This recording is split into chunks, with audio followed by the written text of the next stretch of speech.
Hello everyone, this is Vidas. Recently, the Middle East countries have made statements intensively, so that the Western countries' double standard show has failed again.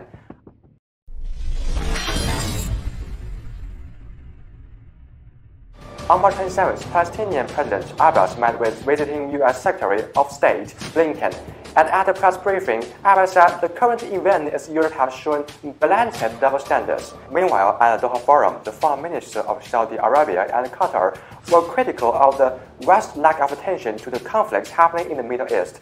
Since the Russia-Ukraine conflict, the U.S. and Western countries are angry, politicians and media are cursing, the flag of humanitarian and anti-war are waving. However, this kind of reaction cannot be seen in every conflict in the world. People in the Middle East never felt the empathy of Western countries. I'm pretty sure many Middle East netizens have satirized the Western double standards.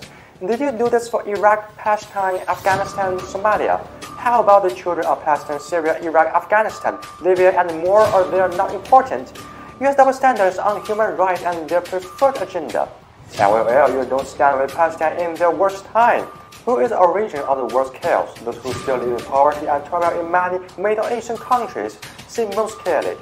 It is the U.S. and Western countries that have been waging frequent wars in Middle East, leaving countless Middle Eastern people homeless and displaced. The U.S. recently announced its own distribution plan for the $7 billion in the frozen assets of Afghanistan's central bank and simply robbed the Afghanistan people of their life savings. Some U.S. and Western countries keep saying anti-war and humanitarian, which makes people feel absurd.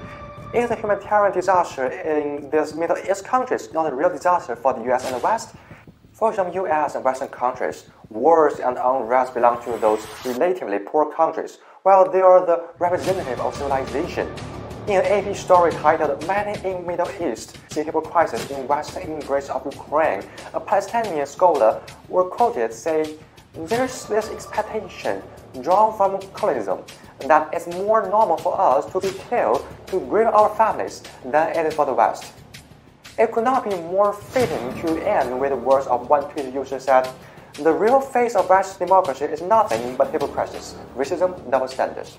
And this is Vidas. See you next time.